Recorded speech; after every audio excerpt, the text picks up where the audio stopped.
인생에서 가장 힘든 순간 중 하나는 사랑하는 가족을 갑작스럽게 떠나보내는 일입니다. 특히 집에서 사망이 발생했을 때 깊은 슬픔과 당혹감 속에서도 현실적인 문제들을 해결해야 하는 상황에 놓이게 됩니다. 이러한 순간에는 감정을 추스르기도 어렵지만 동시에 여러 법적 절차와 장례 준비를 신속하게 진행해야 합니다. 이 과정은 누구에게나 낯설고 막막할 수 있지만 미리 절차를 알고 준비한다면 그 혼란을 조금이나마 줄일 수 있습니다. 첫 번째로 집에서 사망이 발생했을 때 첫 조치를 알아보겠습니다. 먼저 고인의 의식과 호흡 맥박이 있는지 확인해야 합니다.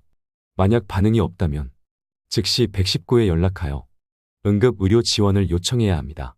사망이 확실한 경우에도 의료진의 확인이 필요하므로 병원이나 지역 보건소에 연락하는 것이 좋습니다. 사망이 확인되면 반드시 의사에게 사망진단서를 발급받아야 합니다. 병을 앓던 사람이 자연사한 경우에는 주치의나 가까운 병원의 의사가 사망진단서를 작성할 수 있습니다. 만약 사망 원인이 불명확하거나 외부 요인 사고사 범죄 연루 가능성 등 이 있는 경우 경찰이 개입하여 검시를 진행해야 하며 이 과정에서 부검이 필요할 수도 있으니 너무 긴장하지 마세요.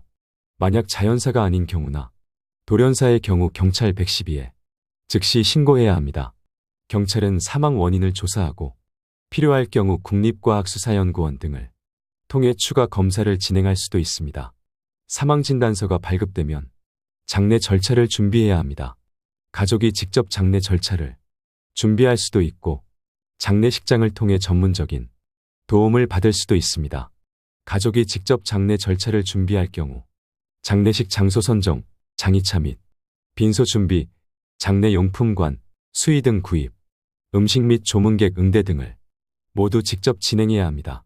비용을 절감할 수 있지만 절차가 복잡하고 신체적, 정신적 부담이 큽니다. 반면 장례식장을 통해 전문적인 도움을 받으면 장례 일정 조율, 시신 운구, 빈소 마련, 장례 용품 준비, 장례 진행 입관, 발인, 화장 또는 매장 등 대부분의 절차를 체계적으로 진행할 수 있습니다. 다만 비용이 추가될 수 있으므로 사전에 견적을 확인하는 것이 좋습니다. 두 번째는 장례식장 선택 및 연락입니다. 사망진단서를 받은 후 장례식장을 선택해야 합니다. 장례식장은 병원 장례식장, 민간 장례식장, 종교시설 장례식장 등 다양한 선택지가 있으며 위치, 비용, 시설, 장례 방식, 매장 화장 여부 등을 고려해야 합니다. 장례식장에 전화할 때는 다음 사항을 문의해야 합니다. 빈소 예약 가능 여부, 장례 절차 및 진행 방식, 장례식장 이용 비용, 시신 운구 서비스 여부입니다. 장례식장을 전화로 예약했다면 시신 운구를 요청하면 됩니다. 시신 운구 및 안치는 장례식장에서 제공하는 장의차를 이용해 시신을 장례식장으로 옮깁니다. 도착 후 장례식장 내 안치실에 시신을 보관하게 됩니다. 입관은 고인을 마지막으로 정돈하는 과정으로 발인 전날 또는 당일에 진행됩니다. 입관 절차는 일반적으로 다음과 같이 진행됩니다. 고인의 몸을 정리하고 수의를 입힙니다. 염습 시신을 깨끗이 닦고 정리하는 과정 후 입관 예식 진행 후 조문객을 맞이할 준비를 합니다. 주변 사람들을 통해 부고를 알리고 조문객들에게 방문 가능 시간을 공지합니다. 가족들은 조문객을 맞이할 때에 마음은 힘든 시간이지만 고인에게 예를 다하는 의식입니다. 가족끼리의 마음을 위로하며 방문하신 조문객들에게는 가족들의 감사한 마음을 전하는 멘트를 하는 것도 중요합니다. 세 번째는 장례 방식을 결정해야 합니다. 장례 방식은 고인의 유언, 가족의 의견, 종교적, 문화적 신념 등을 고려하여 결정하게 됩니다. 기본적으로 화장과 매장 두 가지 주요 방식이 있으며 이 외에도 장례 기간을 선택하는 것도 중요합니다. 화장은 고인의 시신을 태워 유골로 만드는 방식으로 공간적 제약이 적어 가족들이 고인의 유골을 모시고 이동할 수 있습니다. 고인의 시신은 화장장으로 운구되며 화장 후 유골이 가족에게 전달됩니다. 유골은 가족의 결정에 따라 묘지에 안치하거나 봉안당에 보관할 수 있습니다. 화장을 진행하기 위해선 화장 허가증이 필요합니다. 사망진단서나 유언장과 함께 이를 제출해야 합니다. 매장은 고인의 시신을 땅에 묻는 전통적인 방식입니다. 가족들이 고인의 무덤을 돌보며 기리는 형태로 종교적 또는 문화적으로 묘지에 묻는 것이 중요한 경우가 많습니다. 고인의 시신은 묘지에 묻히며 묘지에 비석을 세우고 제사를 지낼 수 있습니다. 묘지 위치를 선정하고 매장 비용은 별도로 발생할 수 있습니다. 매장하려는 지역의 묘지 지정 및 허가가 필요할 수 있으며 이를 위해 지역시청이나 구청의 문의가 필요합니다. 장례 기간은 보통 3일장 또는 4일장이 일반적입니다. 그러나 고인의 종교나 가족의 사정에 따라 더 짧거나 긴 기간으로도 조정할 수 있습니다. 3일장은 가장 일반적인 장례 기간으로 입관과 발인이 3일 내에 이루어집니다. 4일장은 특별히 고인을 더 많은 사람들에게 알리고 싶거나 가족이 함께 시간을 보내고 싶을 때 4일장을 선택하기도 합니다. 필요에 따라 5일 이상의 기간으로 장례를 진행할 수도 있지만 일반적으로 장례 비용이 더 많이 발생하며 법적으로 최대 5일을 넘기기 어려운 경우가 많습니다. 장례 방식은 보통 고인의 유언이나 가족의 종교적 신념이 중요한 역할을 합니다. 예를 들어 불교에서는 화장을 선호하는 경우가 많고 기독교에서는 매장을 선호할 수 있습니다. 화장과 매장 각각에 드는 비용이 다르므로 예산을 고려해 결정해야 합니다. 장례 방식은 가족 회의를 통해 결정하며 고인의 유언을 참조하는 것도 중요합니다. 장례 방식에 대한 결정은 고인과 가족들의 마음을 담는 중요한 선택이기 때문에 충분히 상의하고 신중하게 결정하는 것이 필요합니다. 네 번째는 사망신고 절차입니다. 사망신고는 고인이 사망한 후 30일 이내에 반드시 해야 하는 법적 의무입니다. 이 절차를 통해 사망 사실이 공식적으로 기록되며 사망신고를 하지 않으면 후속 행정처리가 불가능하거나 불이익을 받을 수 있습니다. 고인이 사망한 후 의료기관이나 의사의 확인을 받아야 합니다. 병원에서 사망한 경우에는 의료진이 사망을 확인하고 사망진단서를 발급합니다. 집에서 사망이 발생한 경우에는 주치의나 가까운 병원에 연락하여 사망진단을 받고 사망진단서를 발급받아야 합니다. 사망진단서는 사망을 공식적으로 입증하는 중요한 문서로 사망신고를 하려면 반드시 필요합니다. 사망신고는 고인이 거주하던 주민등록지, 관할의 주민센터 또는 구청에서 접수합니다. 사망신고는 본인이 직접 하거나 대리인이 할 수 있습니다. 사망신고가 완료되면 사망신고서, 접수증 또는 사망신고 확인서 발급됩니다. 이 서류는 나중에 각종 후속 절차에서 필요할 수 있습니다. 사망신고는 사망일로부터 30일 이내에 반드시 완료해야 합니다. 이를 넘기면 불이익이 있을 수 있습니다. 사망신고가 완료되면 고인의 주민등록이 말소되고 이 정보는 다른 기관들과도 공유됩니다. 별도로 고인의 계좌 정리, 상속 절차, 진행을 위해 고인이 사용했던 은행, 보험사, 신용카드사 등 금융기관에는 연락해야 합니다.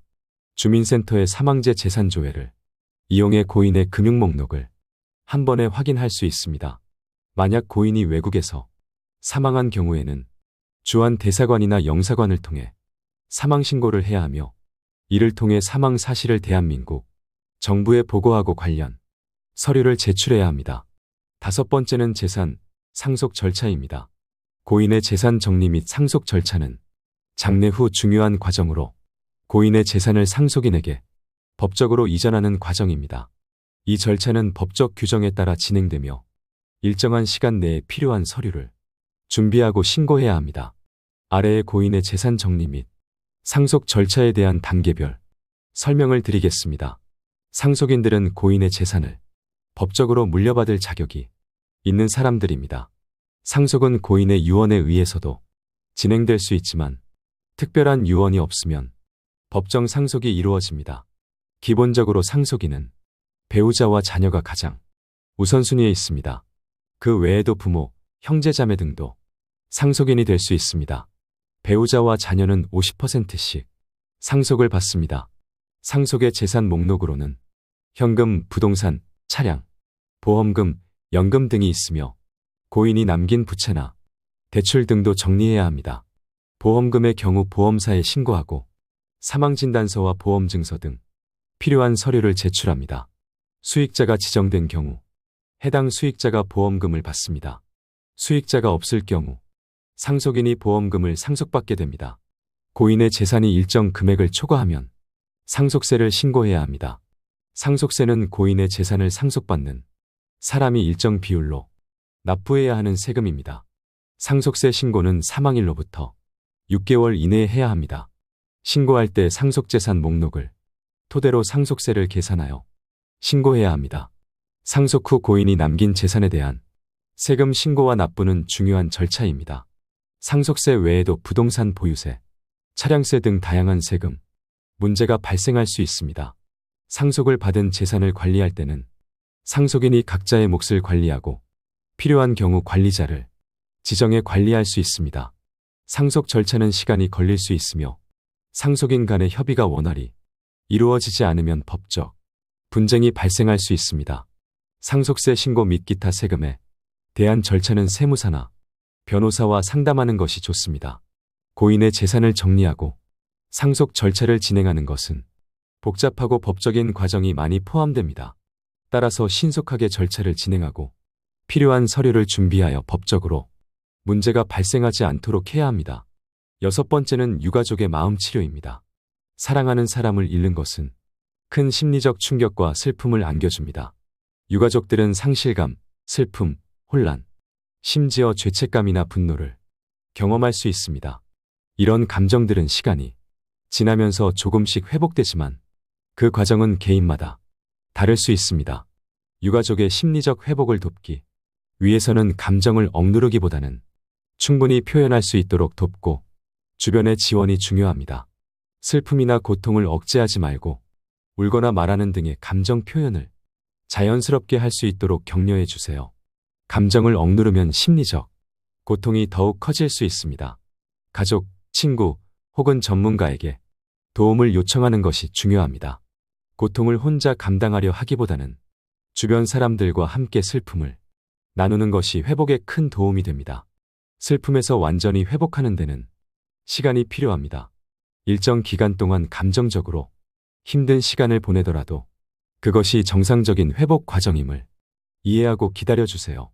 슬픔을 겪는 유가족에게 가장 중요한 것은 그들의 감정을 인정하고 필요한 만큼 시간과 지원을 제공하는 것입니다. 사랑하는 사람을 잃는 것은 누구에게나 가장 큰 고통과 상실감을 안겨줍니다. 집에서 사망이 발생했을 때 이 슬픔과 충격 속에서도 해야 할 법적 절차와 장례 준비는 많은 사람들에게 혼란스러울 수 있습니다. 그러나 이 과정을 미리 알고 준비한다면 당황하지 않고 차분하게 대처할 수 있을 것입니다. 장례 준비부터 사망 신고, 보험 처리 및 상속 절차까지 모든 과정은 고인의 마지막 길을 존중하는 중요한 순간입니다. 이와 동시에 유가족들은 깊은 슬픔을 겪고 있으므로 그들의 마음을 돌보고 심리적 회복을 돕는 것도 중요한 부분입니다. 주변 사람들의 지원과 격려가 필요하며 시간이 지나면서 그들은 점차 슬픔을 극복하고 회복의 길을 걷게 될 것입니다. 이 글을 통해 갑작스러운 이별에 직면한 분들이 장례 준비와 사후 처리에 있어 조금이라도 도움이 되었기를 바랍니다.